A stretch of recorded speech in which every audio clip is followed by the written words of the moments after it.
ഇതൊരു അനുഭവ കഥയാണ്. കഥ നടക്കുന്നത് എറണാകുളം ജില്ലയിൽ വല്ലാർപാടത്തിനടുത്താണ്. വരൂ, നമുക്ക് കഥയിലേക്ക് പോകാം.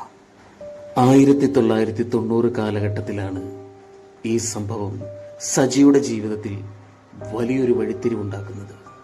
സജിയെ നമുക്കൊന്ന് പരിചയപ്പെട്ടാലോ? സജി ഒരു കൂലിപ്പണിക്കാരനായ യുവാവായിരുന്നു. വല്ലാർപാടം ടെർമിനലിനടുത്താണ് സജിയുടെ വീട്. അടുത്തടുത്ത വീടുകളിൽ ബന്ധുക്കളൊക്കെ ഉണ്ടെങ്കിലും സജിയും തന്റെ അമ്മ ഗ്രേസിയും അടങ്ങുന്നതാണ് സജിയുടെ കുടുംബം. സജി നല്ലപോലെ കഷ്ടപ്പെട്ട് ജോലി ചെയ്ത് കുടുംബം പുലർത്തുന്ന ആളാണെങ്കിലും കഷ്ടപ്പാടിന്റെ മടുപ്പ് മാറ്റാൻ സാധാരണ മലയാളികളെ പോലെ വൈകുന്നേരം ഒരെണ്ണം കഴിക്കാതിരിക്കാനും സജിക്ക് കഴിയില്ല.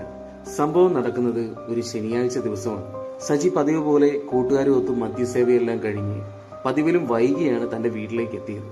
വീട്ടിലെത്തിയതും തന്റെ അമ്മ വിളമ്പി വെച്ച ചോറും മീൻകറിയൊക്കെ കൂട്ടി നല്ലപോലെ ഒന്ന് കഴിച്ച് എന്തൊക്കെയോ പുലമ്പിക്കൊണ്ട് റൂമിലെത്തിയ സജി മെല്ലെ ഉറക്കത്തിലേക്ക് വഴുതി വീണു. പിറ്റേ ദിവസം ഞായറാഴ്ച ആയതിനാൽ രാവിലെ പള്ളിയിൽ പോകേണ്ട തിരക്കും എല്ലാം ഉള്ളതുകൊണ്ടാവാം സജിയുടെ അമ്മ ഗ്രേസി വീട്ടിലെ ചില്ലറ പണിത്തിരക്കിലായിരുന്നു. പെട്ടെന്നായിരുന്നു അത് സംഭവിച്ചത്.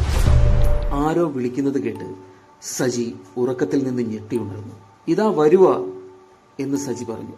സജി സംസാരിക്കുന്നത് അമ്മ ഗ്രേസിയും കേട്ടു. ഇവനിത് ആരോടാണ് രാത്രിയിൽ സംസാരിക്കുന്നതെന്ന് നോക്കാനായി അമ്മ ഗ്രേസി അടുക്കളയിൽ നിന്നും സജിയുടെ റൂമിലേക്ക് എത്തി. സജി എവിടെ കണ്ടില്ല. മുൻവാതിൽ തുറന്നു കിടക്കുന്നുമുണ്ട്.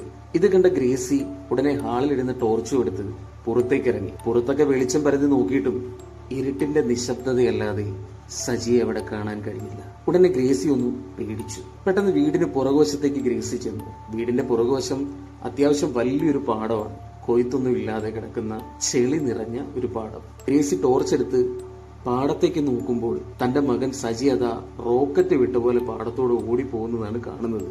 എന്തോ വശപ്പശ കൊണ്ടെന്ന് മനസ്സിലാക്കിയ ഗ്രേസി അവിടെ നിന്ന് സജിയെ ഉറക്കെ വിളിച്ചു. സജി ഒന്നും കേൾക്കുന്നില്ല എന്ന് മനസ്സിലാക്കിയ ഗ്രേസി തന്റെ വീടിന് തൊട്ടടുത്തുള്ള സ്വന്തം ചേച്ചിയെ ഉറക്കെ വിളിച്ചു. എടി മോളി, എടി ഒന്ന് ഇറങ്ങി വന്നേടി. ഗ്രേസിയുടെ നിലവിളി കേട്ട് മോളിയുടെ മകനായ ജേസൺ വീടിന് പുറത്തേക്ക് വന്നു. പേടിച്ച് വിറച്ചു നിൽക്കുന്ന തന്റെ ആന്റിയായ ഗ്രേസിയോട് കാര്യം തിരക്കി ജേസൺ. ഗ്രേസി വിറച്ചു പറഞ്ഞു, എടാ സജി പാടത്തോടെ ഇറങ്ങി ഓടിപ്പോടാ, എന്താണെന്നൊരു പിടിയുമില്ല. ഇത് കേട്ട ജേസൺ ഗ്രേസിയുടെ കയ്യിൽ നിന്നും പെട്ടെന്ന് തന്നെ ടോർച്ചും മേടിച്ച് സജിയുടെ പുറകെ ഓടി. സജിയെ അലറി വിളിച്ചുകൊണ്ട് ജേസൺ ഒരുവിധം സജിയുടെ തൊട്ടു പുറകിലെത്തി. ഈ സമയം സജി പാടത്തെ ചെളിക്കുണ്ടിലേക്ക് എടുത്തൊരു ചാട്ടം. ജേസൺ നോക്കുമ്പോൾ സജിയുടെ തല മുഴുവനും ചെളിയിൽ താഴ്ന്നു കിടക്കുന്നു. ഒരുവിധം ജേസൺ സജിയെ പൊക്കിയെടുത്ത് വീട്ടിൽ കൊണ്ടുവന്നു. അപ്പോൾ അമ്മ ഗ്രേസി കിണറ്റിൽ നിന്ന് വെള്ളം കോരി തല മുഴുവൻ ഒഴിച്ച് സജിയെ ഒന്ന് കുളിപ്പിച്ചു. ഒരു ചെറുവിറയിലൂടെ സജി ഇരുവരെയും നോക്കി നിശബ്ദനായിരുന്നു. ഉടനെ ജേസൺ ചോദിച്ചു, എടാ സജി, നിനക്കിത് എന്താണ്? നീ എന്തിനാണ് പാടത്ത് പോയത്, അതും ഈ സമയത്ത്? ഇത് കേട്ട് ജേസനെ നോക്കിയ സജി ഒന്നും മിണ്ടാതെ തന്റെ കട്ടിലേക്ക് പോയി കിടന്നു. ഉറക്കത്തിലേക്ക് വഴുതി.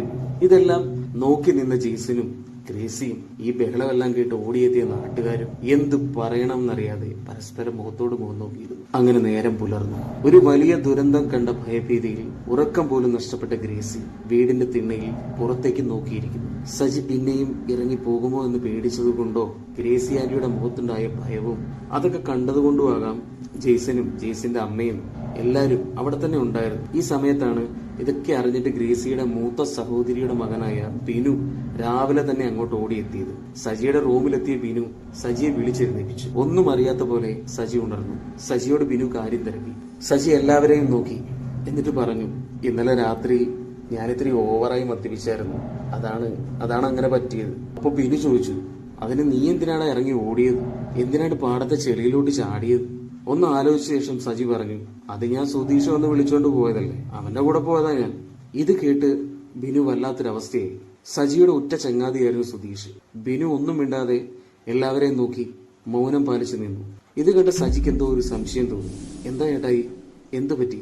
ബിനു പറഞ്ഞു, എടാ നീ വേറൊന്നും വിചാരിക്കരുത്. എടാ സുധീഷ് ഇന്നലെ രാത്രി പാടത്തിനപ്പുറത്തുള്ള പറമ്പില് മരത്തിലേക്ക് കയറി തൂങ്ങി. ബോഡി ഇറക്കുന്നതും കൂടെ കണ്ടിട്ടാണ് ഞാൻ ഇങ്ങോട്ട് വന്നത്. ഇത് കേട്ട സജി ഒരു ഞെട്ടലോടെ ബിനുവിനെ നോക്കി. ആ മുഖം ഭയത്താൽ വിറങ്ങലിച്ചു. ഇന്നലെ ഒരുമിച്ചിരുന്ന് മദ്യപിച്ചിട്ട് പിരിഞ്ഞ് ഉറ്റ ചങ്ങാതി പോയതിന്റെ വിഷമത്തിലും സജി ജീവനില്ലാത്തൊരു പാവയെ പോലെ ഇരുന്നു.